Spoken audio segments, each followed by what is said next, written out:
Menertawakan dunia persilatan. Xiao Jianghu. Audiobook, novel silat. Cerita, Jin Yong. Jilid 106. Musuh yang tersisa masih sekitar 40 atau 50 orang. Mereka ngeri menyaksikan kehebatan Ling Huchong yang bertarung seperti hantu, sukar dilawan dan ditangkis serangannya. Salah satu dari mereka kemudian berseru keras dan seketika setengah dari orang-orang itu berlarian ke dalam hutan. Ling Huchong kembali membinasakan belasan orang, membuat sisanya semakin putus asa. Mereka pun buru-buru melarikan diri sekencang-kencangnya. Kini yang tersisa hanya tinggal ketiga laki-laki tadi yang masih terus mengejar di belakang, tapi jaraknya semakin renggang, jelas mereka pun mulai gentar. Tiba-tiba Ling Huchong berputar balik, kemudian bertanya, "Kalian dari perguruan Songshan, bukan?"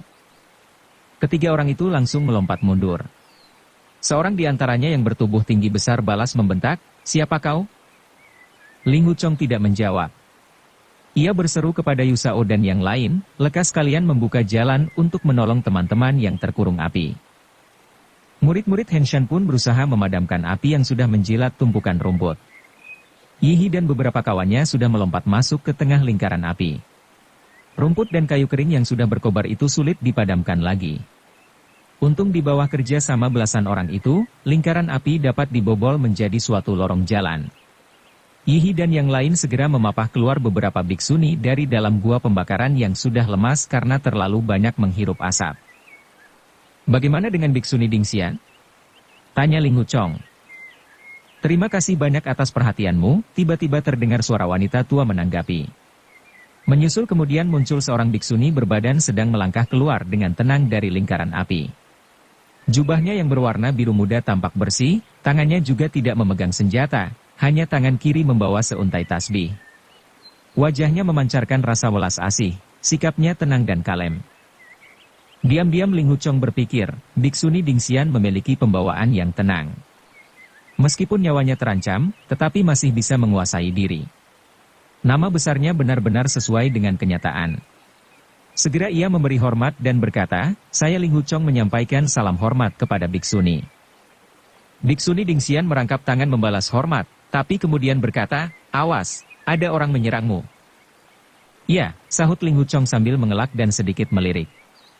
Pedangnya lantas diayun ke belakang. Terdengar suara benturan satu kali dan tusukan pedang laki-laki gemuk telah ditangkisnya. Lalu ia berkata, "Saya datang terlambat, mohon bibi biksuni sudi memaafkan." Bersamaan itu terdengar suara nyaring 2 kali. Kembali serangan kedua orang yang lain dari samping dapat ditangkisnya pula.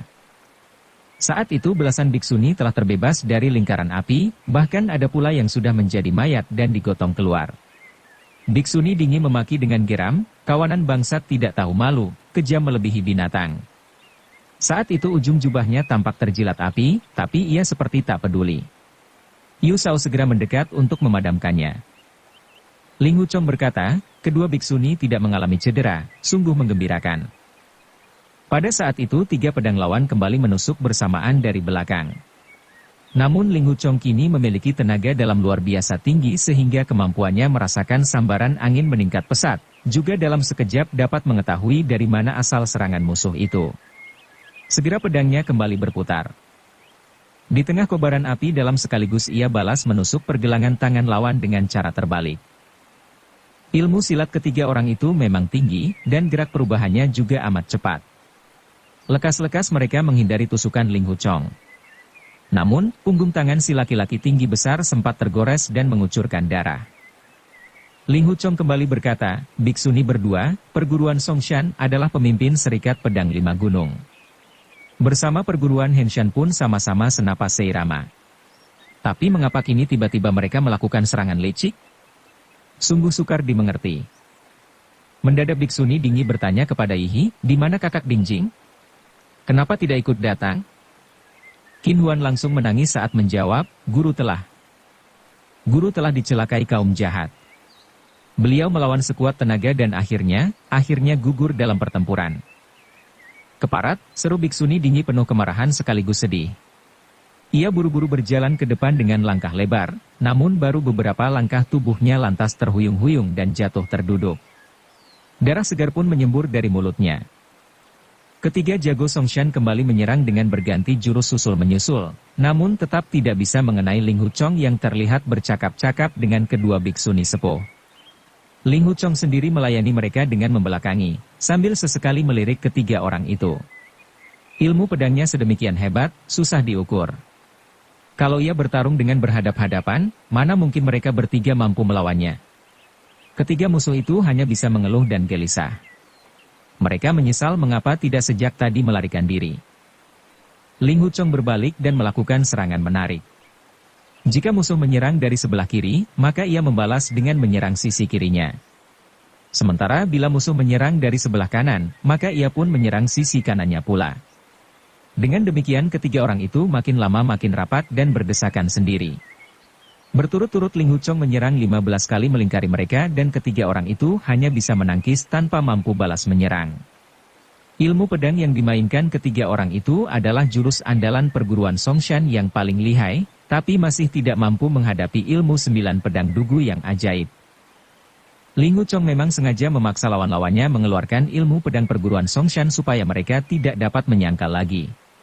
Begitulah. Makin lama wajah ketiga orang itu terlihat semakin basah oleh keringat yang bercucuran, juga sikap mereka makin buas dan beringas. Namun demikian, ilmu pedang mereka masih teratur dan tidak kacau, jelas mereka memang jago kawakan yang sudah berlatih puluhan tahun. Melihat asal-usul ketiga orang itu telah terbongkar, Biksuni Dingxian pun berkata, Amitabha, Shanti, Shanti, Shanti.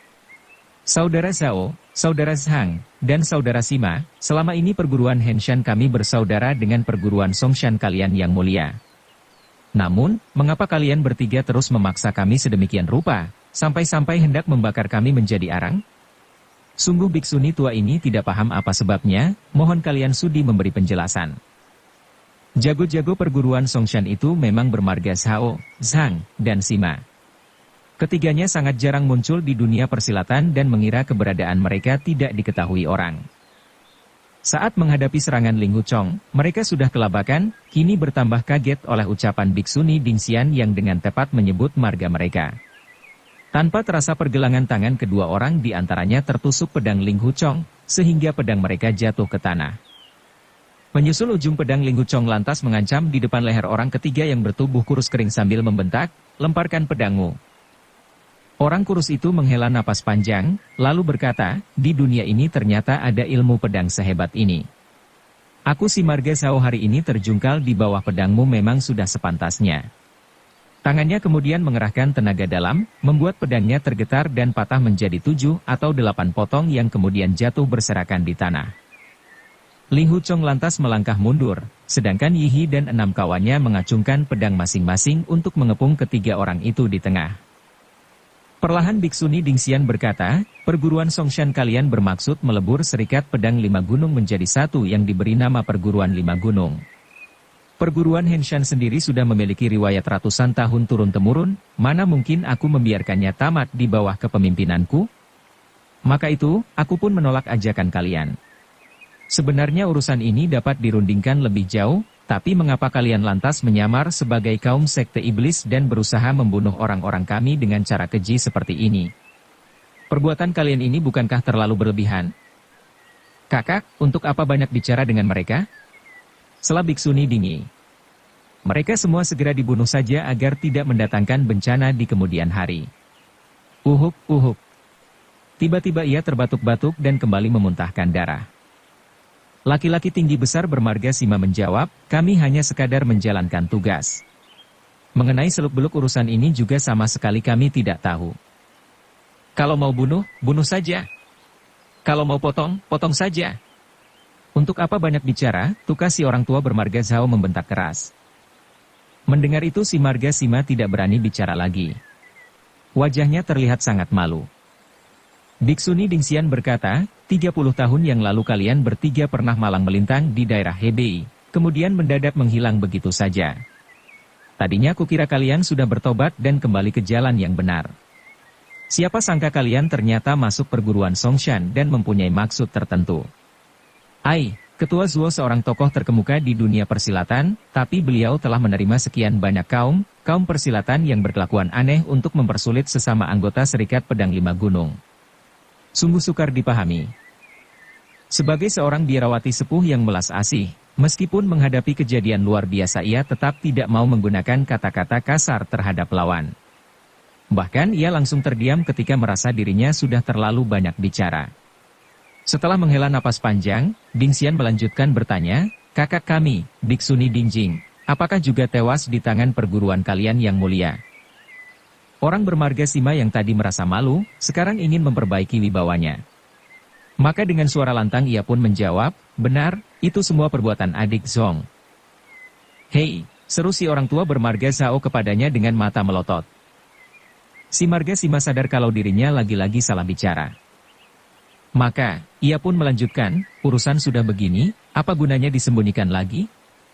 Ketua Zuo memerintahkan kami untuk membagi diri dalam 2 kelompok, yang masing-masing melaksanakan tugas di Fujian dan Zhejiang sini." "Amitabha," ujar Biksuni Dingxian. Ketua Zuo sudah menjadi pemimpin Serikat Pedang 5 Gunung, kedudukannya sudah tinggi dan terhormat. Sekarang untuk apa beliau ingin melebur ke 5 perguruan menjadi satu dan diketuai 1 orang?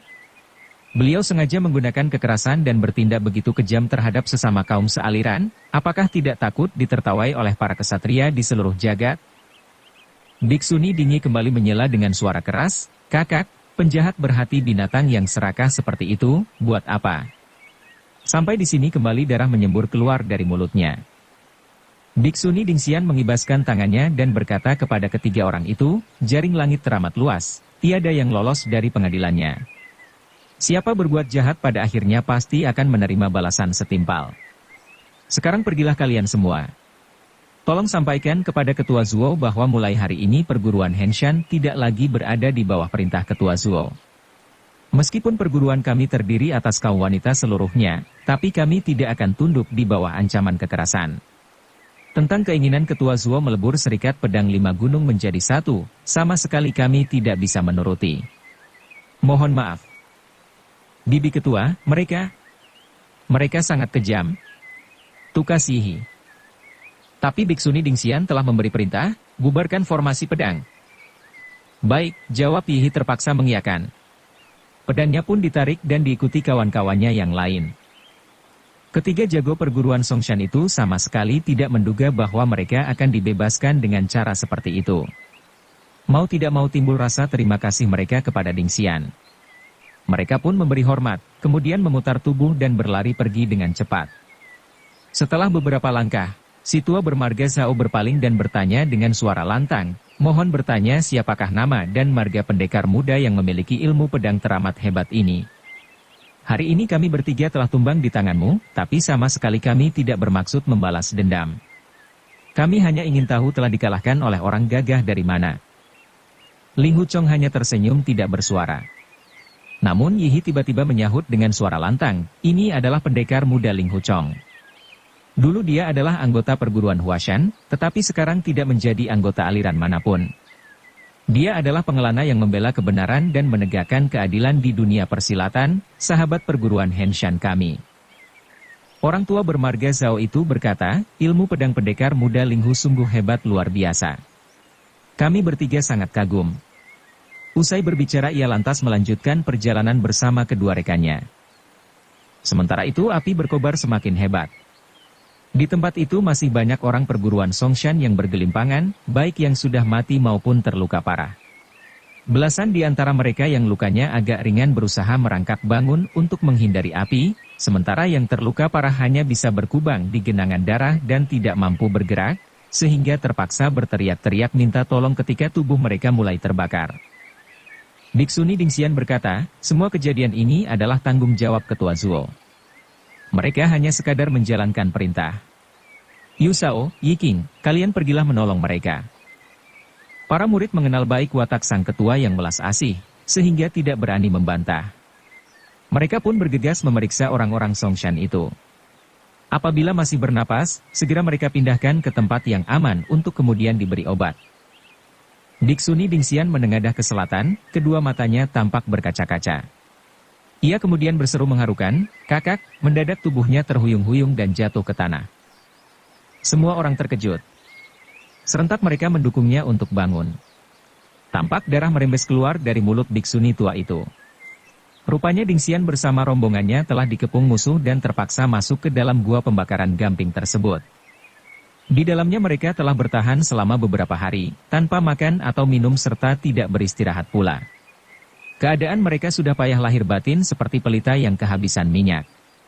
Kini setelah musuh berhasil dihalau, hati Dingxian tak kuasa menahan kesedihan, ditambah dengan berita kematian Biksuni Dingjing. Seketika murid-murid Henshan menjadi ribut. Mereka memanggil-manggil sang ketua dengan perasaan cemas. Di sisi lain, luka Biksuni Dingi juga sangat berat sehingga mereka semakin kebingungan. Karena tidak tahu harus bagaimana, serentak mereka pun memandang ke arah Ling Huchong untuk menunggu perintahnya. Ling Huchong lantas berkata, "Lekas kita berikan obat kepada kedua Biksuni sepuh. Balutlah luka untuk menghentikan darah yang mengalir. Hawa di tempat ini masih sangat panas, marilah kita menyingkir ke tempat yang lebih aman. Mohon bantuan kalian untuk pergi mencari buah-buahan atau apa saja yang bisa dimakan." Semua orang pun mematuhi perintahnya dan segera sibuk bekerja. Zheng E dan Qin Huan mengisi teko dengan air sungai lalu membantu meminumkan obat ke mulut Biksuni Dingxian, Biksuni Dingi, serta kawan-kawan lain yang terluka. Pertempuran dahsyat di Longquan ini ternyata memakan korban 37 orang perguruan Henshan. Terkenang pada kematian Biksuni Dingjing dan para saudari yang telah gugur, membuat murid-murid Henshan itu semakin berduka. Begitu ada satu orang yang menangis keras-keras, serentak yang lainnya pun ikut menangis pula. Maka dalam sekejap bergemalah suara isak tangis di lembah pegunungan tersebut. Biksuni Dingi kemudian membentak keras, "Yang mati sudah mati. Kenapa kalian tak bisa menguasai perasaan? Kalian sudah banyak membaca kitab-kitab Buddha, mengapa masih tidak memahami makna hidup dan mati? Mengapa harus segan meninggalkan kantong kulit bau ini?" Murid-murid Henshan hafal dengan wataknya yang keras itu, sehingga tiada seorang pun yang berani membantah. Seketika suara tangis pun berhenti, hanya tinggal beberapa orang saja yang masih terseduh-seduh. Dingi kembali berkata, "Bagaimana kakak Dingjing bisa mengalami celaka?" "Zheng E, bicaramu lebih lancar. Coba kau ceritakan kepada kakak ketua dengan sejelas-jelasnya." "Baik," jawab Zheng E mengiyakan. Ia kemudian bangkit dan mulai menguraikan apa yang terjadi di pegunungan Xianxia, di mana mereka masuk perangkap musuh, namun mendapat bantuan Ling Huchong sehingga bisa selamat. Kemudian mereka terkena bius dan tertawan musuh di Nian Bapu, di mana Biksuni Dingjing didesak dan dipaksa oleh Zhong Zhen dari perguruan Songshan, kemudian dikerubut pula oleh orang-orang berkedok. Untungnya Ling Huchong lagi-lagi datang membantu. Namun sayang, luka Biksuni Dingjing sangat parah, sehingga akhirnya meninggal dunia. Semua ia ceritakan dengan rinci satu persatu. Biksuni Dingi menanggapi, "Ternyata begitu. Jelas sudah bahwa kawanan bangsat dari perguruan Songshan itu telah menyamar sebagai kaum sekte iblis untuk memaksa kakak Dingjing menyetujui peleburan Serikat Pedang Lima Gunung. Sungguh keji siasat mereka. Kalian ditawan oleh mereka, kemudian mereka berlagak membebaskan kalian dari cengkeraman musuh, sehingga akan sulit bagi kakak untuk menolak ancaman mereka." Sampai di sini suaranya menjadi lemah. Ia terngah-engah sejenak, lalu melanjutkan, "Kakak Dingjing dikepung musuh di pegunungan Xianxia dan merasa pihak lawan bukan orang-orang yang mudah dihadapi. Maka, kakak pun mengirim merpati pos untuk minta bantuan kepada kakak ketua dan aku. Tak disangka hal ini pun sudah masuk dalam perhitungan musuh sehingga kami dapat mereka hadang di sini." Melihat keadaan Dingi yang sudah lemah itu, seorang murid Dingxian yang bernama Yuan membujuknya, "Bibi guru harap beristirahat saja. Biar saya yang menceritakan bagaimana pengalaman kita bertemu musuh." "Pengalaman apa?" "Sudah jelas sejak musuh menyerbu kita di Biara Shuye pada malam buta itu, pertempuran terus saja berlangsung sampai hari ini," kata Dingi. "Benar," jawab Yuan mengiyakan. Namun ia tetap menguraikan secara singkat apa yang telah mereka alami selama beberapa hari terakhir ini. Rupanya malam itu orang-orang perguruan Songshan yang menyerbu Biara Shuye juga memakai kedok dan menyamar sebagai anggota sekte iblis. Karena diserang secara mendadak dan besar-besaran, membuat rombongan perguruan Henshan hampir saja mengalami kehancuran. Untungnya, Biara Shuye juga memiliki hubungan dengan dunia persilatan. Di dalam biara itu masih tersimpan 5 bilah pedang pusaka hasil tempaan kota Longquan. Ketua biara Shuye yang bernama Biksuni King Xiao, dalam keadaan bahaya telah membagi-bagikan pedang pusakanya kepada Biksuni Dingxian, Biksuni Dingyi, dan beberapa lainnya. Pedang pusaka tersebut sangat tajam dan mampu memotong besi seperti sayur. Banyak sekali senjata pihak musuh telah terpotong oleh pedang-pedang pusaka itu, dan tidak sedikit juga anggota lawan yang terluka. Dengan demikian rombongan tersebut dapat bertempur melawan musuh yang berjumlah jauh lebih banyak, sambil mereka mengundurkan diri ke lembah pegunungan ini. Sayangnya, Biksuni King Xiao gugur dalam pertempuran. Lembah pegunungan ini dahulunya banyak menghasilkan biji besi bermutu tinggi. Selama beberapa tahun daerah ini pun terkenal sebagai lembah tempa pedang. Kemudian setelah simpanan biji besi habis digali, tempat penempaan pedang selanjutnya berpindah ke tempat lain. Sekarang yang tersisa di sini hanya tinggal tungku dan gua pembakaran yang pernah dihuni para pandai besi itu. Berkat gua-gua pembakaran tersebut, orang-orang perguruan Henshan dapat bertahan selama beberapa hari. Sampai akhirnya, orang-orang Songshan memutuskan untuk mengumpulkan kayu dan rumput kering guna membakar mereka hidup-hidup. Andai saja Ling Huchong datang terlambat sedikit saja, tentu keadaan menjadi sangat runyam. Biksuni Dingyi tidak sabar menunggu Yuan selesai bercerita. Sepasang matanya tampak melotot ke arah Ling Huchong, lalu tiba-tiba ia berkata, "Kau sangat baik. Tapi mengapa gurumu mengeluarkanmu dari perguruan? Katanya kau berkomplot dengan sekte iblis, benar tidak?" Ling Huchong menjawab, "Saya kurang hati-hati dalam berteman, sehingga sempat mengenal beberapa tokoh sekte iblis." Dingyi mendengus, binatang-binatang dari perguruan Songshan banyak yang berhati serigala dan lebih jahat daripada orang-orang sekte iblis. Memangnya orang-orang yang menamakan dirinya aliran lurus selalu lebih baik daripada yang dicap aliran sesat?" Tiba-tiba Yihi menyela, "Kakak Linghu, aku tidak tahu dengan pasti apakah gurumu bersalah atau tidak. Beliau mengetahui bahwa perguruan kami sedang mengalami kesulitan, tapi sengaja berpangku tangan tidak mau membantu.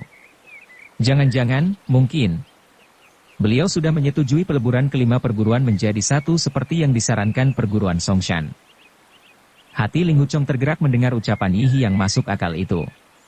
Tapi sejak kecil ia selalu memuja sang guru, dan dalam hati sedikit pun tidak pernah menaruh prasangka kepada Yu Bukun. Maka ia menjawab, "Aku rasa guru tidak sengaja berpangku tangan. Kemungkinan besar beliau ada urusan penting lainnya, sehingga. Sejak tadi Dingxian memejamkan mata untuk menghimpun tenaga. Kini perlahan-lahan ia membuka mata dan berkata, "Perguruan Henshan mengalami bencana. Berkat bantuan pendekar muda Linghu, kita semua bisa terbebas dari bencana. Budi baik ini. Saya hanya melakukan kewajiban sekadarnya." Ucapan bibi ketua tidak berani kuterima, jawab Ling Huchong menukas. Dingxian menggeleng dan berkata, "Pendekar muda Linghu tidak perlu merendahkan diri. Saudara Yu tidak punya waktu untuk turun tangan sendiri, sehingga mengutus murid pertamanya datang ke sini membantu kami, ini juga sama saja. Yihi, kau jangan sembarangan bicara dan kurang hormat kepada orang tua." "Saya tidak berani," sahut Yihi sambil membungkukkan tubuh. Tapi kakak Linghu sudah dikeluarkan dari perguruan Huashan. Paman Yu juga tidak mengakuinya sebagai murid lagi. Kedatangannya ke sini juga bukan atas perintah Paman Yu." "Kau memang selalu tidak mau kalah dan suka berdebat," ujar Dingxian dengan tersenyum.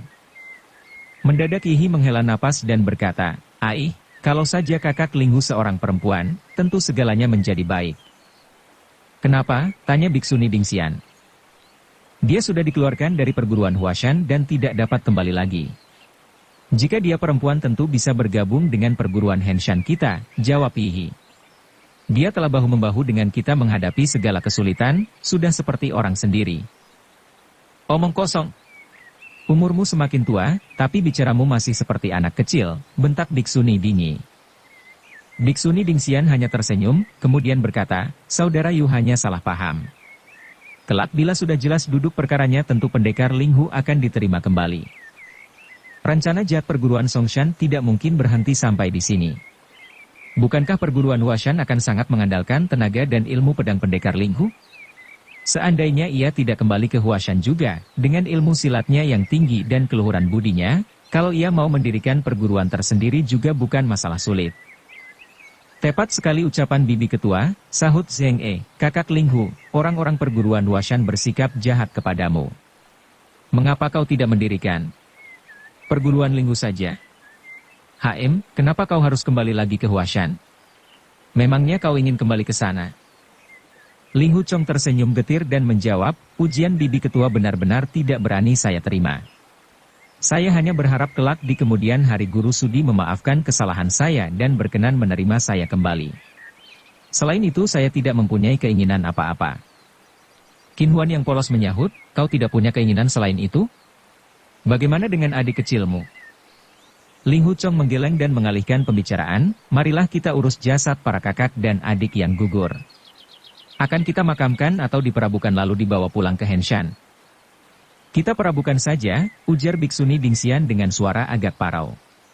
Meskipun ilmu agamanya sudah sangat mendalam, namun melihat sekian banyak murid-murid yang tergeletak menjadi korban keganasan musuh, mau tidak mau perasaannya menjadi terguncang. Mendengar itu beberapa murid kembali menangis terseduh-seduh. Di antara mereka yang gugur, ada beberapa murid sudah tewas beberapa hari lalu, ada pula yang menggeletak jauh di sana. Beramai-ramai Yi dan yang lain mengumpulkan jenazah saudara-saudara seperguruan tersebut. Mereka tak kuasa menahan diri sehingga mencaci maki kekejaman orang-orang Songshan, terutama Zuo Lengchan sang ketua. Hari sudah gelap ketika semuanya selesai. Malam itu mereka meninggalkan lembah pegunungan sunyi tersebut. Esok paginya para murid mengusung Biksuni Dingxian, Biksuni Dingyi, serta saudara-saudara seperguruan yang terluka. Setelah sampai di kota Longquan, mereka menyewa 7 buah perahu berkabin, untuk melanjutkan perjalanan menuju ke utara melalui jalur air. Khawatir pihak perguruan Songshan kembali menyerang di tengah jalan, Ling Huchong memutuskan tetap menyertai rombongan tersebut. Karena sekarang di dalam rombongan terdapat 2 biksuni sepuh, Ling Huchong tidak berani lagi sembarangan bicara dengan para murid. Sementara itu keadaan Dingxian, Dingyi, dan yang lain sudah berangsur baik. Luka mereka sebenarnya tidak ringan, tetapi berkat obat perguruan Henshan yang mujarab, mereka boleh dikata sudah lolos dari maut begitu perjalanan melewati sungai Qiantang. Sesampainya di muara sungai Yangtze, mereka lantas menukar perahu sewaan dan berlayar melawan arus ke hulu sungai di wilayah Jiangxi. Perjalanan yang agak lambat itu diharapkan nanti setelah tiba di Hankou, semua orang yang terluka sudah sembuh sehingga mereka dapat melanjutkan perjalanan pulang melalui jalur darat dan berputar menuju utara. Beberapa hari kemudian rombongan tersebut sampai di dekat Danau Poyang dan berlabuh di muara sungai Jiu. Perahu yang mereka sewa kali ini berukuran sangat besar, sehingga untuk mengangkut puluhan orang tersebut cukup hanya dengan 2 perahu saja. Ketika malam tiba, Ling Huchong tidur bersama jurumudi dan para kelasi di buritan. Tepat tengah malam, Ling Huchong terbangun karena tiba-tiba mendengar di tepi sungai ada suara tepukan perlahan. Terdengar olehnya suara tepukan 3 kali, berhenti sejenak, lalu bertepuk lagi 3 kali. Tepukan tersebut sebenarnya tidak keras, tapi karena tenaga dalam Ling Huchong saat ini sangat tinggi, sehingga pendengarannya pun meningkat tajam. Begitu mendengar suara yang aneh itu ia segera bangkit dari tidur. Ia paham tepukan tangan semacam ini adalah isyarat yang biasa digunakan dalam dunia persilatan. Selama beberapa hari ini Ling Huchong selalu bersikap waspada mengawasi gerak-gerik sepanjang sungai kalau-kalau ada musuh yang menyerang secara mendadak.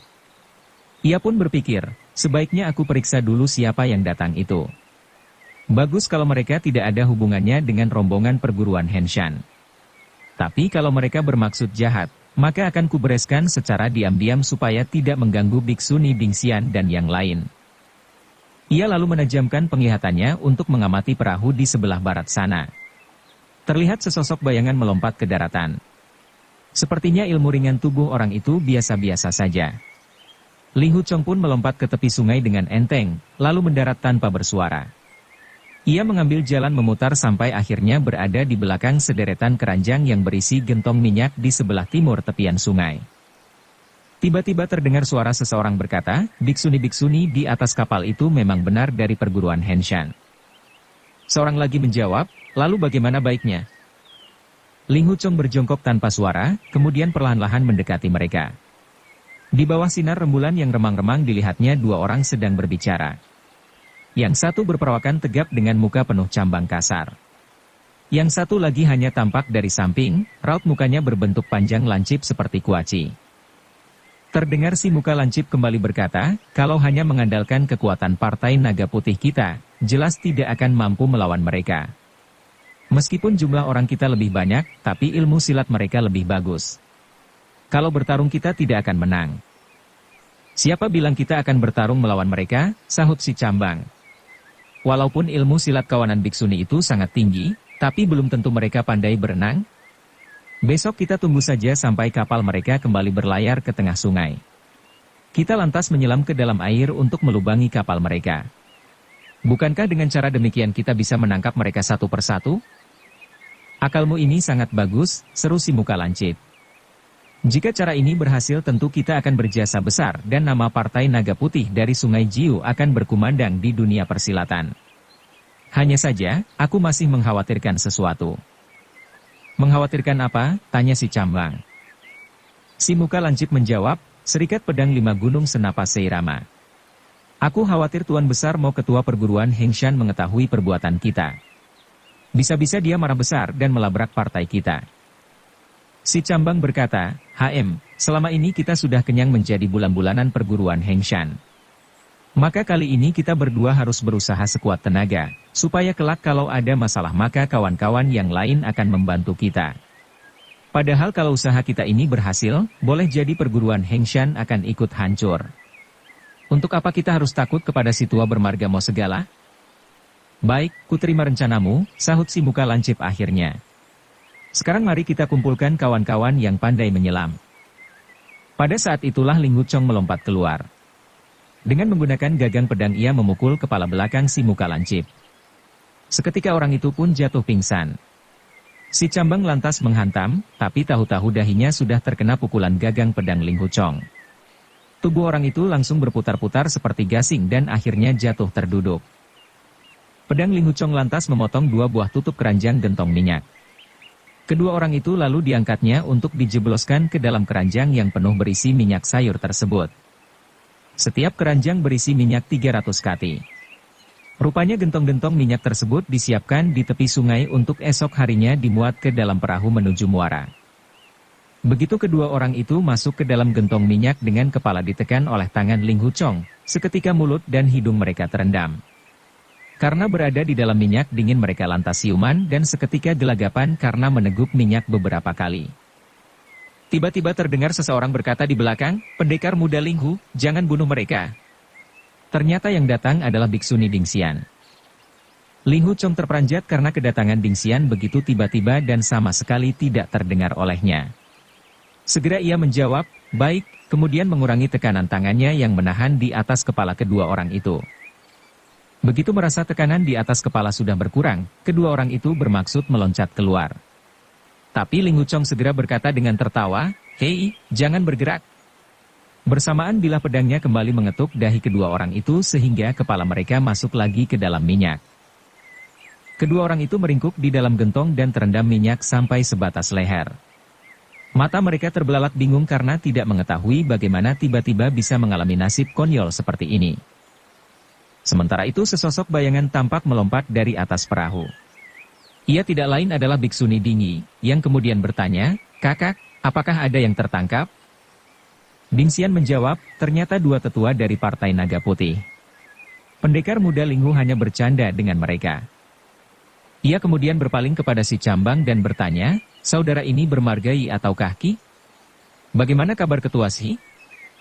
Si Cambang terheran-heran dan menjawab, aku bermargai.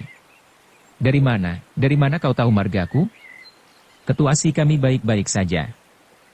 Ding Xian tersenyum dan berkata, Tetua I dan Tetua Ki dari Partai Naga Putih memiliki julukan di dunia persilatan sebagai sepasang ikan terbang sungai Yangtze. Nama besar kalian sudah lama menggelegar seperti guntur di telinga Biksuni tua ini. Rupanya Biksuni Ding Xian seorang yang sangat cermat dan teliti. Meskipun jarang meninggalkan Gunung Hengshan, tapi ia memiliki wawasan luas mengenai bermacam-macam tokoh dari berbagai aliran dan perguruan di dunia persilatan. Si Cambang bermargai dan si muka lancip bermargaki ini hanyalah jago kelas 3 atau 4 di dunia persilatan. Namun begitu melihat raut muka mereka, ia langsung dapat menebak asal-usulnya. Si muka lancip bermargaki tampak sangat senang dan menjawab, Ah, mana berani kami menerima istilah menggelegar seperti guntur di telinga segala. Ling Hu Chong mengerahkan tenaga pada bilah pedangnya untuk menekan kepala orang itu sehingga masuk kembali ke dalam minyak, lalu mengendurkannya lagi. Dengan tertawa ia berkata, aku pun sudah lama mendengar nama besar kalian seperti minyak menyusup ke dalam telinga. Kontan si Margaki menjadi gusar. Kau.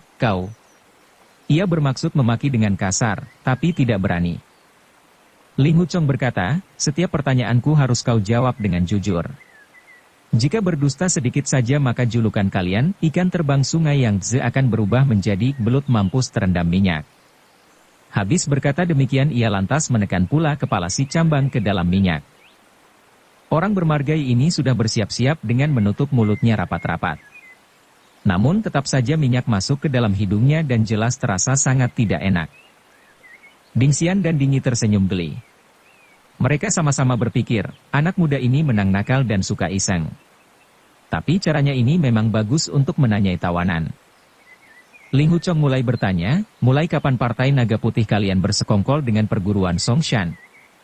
Siapa yang menyuruh kalian membuat susah perguruan Henshan? Bersekongkol dengan perguruan Songshan, sahut si Margai.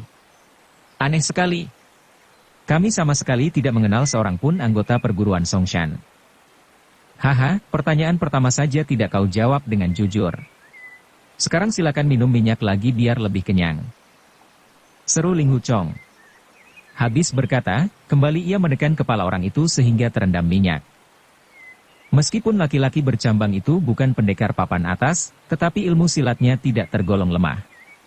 Namun Ling Hu Chong telah mengerahkan tenaga dalam pada bilah pedangnya sehingga orang itu merasa kepalanya seperti ditindih batu seberat 1000 kati. Sama sekali ia tidak bisa berkutik dibuatnya. Ling Hu Chong lalu berkata pada si muka lancip, lekas kau jawab dengan jujur. Apa kau juga ingin menjadi belut direndam minyak? Orang bermargaki itu menjawab, bertemu kesatria seperti dirimu, jelas aku tidak ingin menjadi belut rendaman. Tapi apa yang dikatakan kakak Ki sama sekali bukan kebohongan. Kami benar-benar tidak kenal orang-orang perguruan Songshan. Lagi pula perguruan Songshan dan perguruan Henshan berasal dari perserikatan yang sama, setiap orang persilatan juga tahu. Mana mungkin perguruan Songshan menyuruh kami membuat susah perguruan Henshan kalian? Ling Hu Chong mengangkat gagang pedangnya untuk mengurangi tekanan pada kepala orang bermargai itu, lalu bertanya, tadi kau bilang besok pagi akan melubangi kapal yang ditumpangi para biksuni Henshan di tengah sungai supaya tenggelam. Rencana kalian benar-benar keji. Sebenarnya apa salah perguruan Henshan terhadap partai kalian? Biksuni Ding Yi yang datang belakangan belum mengetahui mengapa Ling Hu Chong memperlakukan mereka berdua seperti itu. Sekarang begitu mendengar perkataan tersebut, seketika ia menjadi gusar dan membentak, bangsat, kurang ajar. Jadi kalian bermaksud menenggelamkan kami.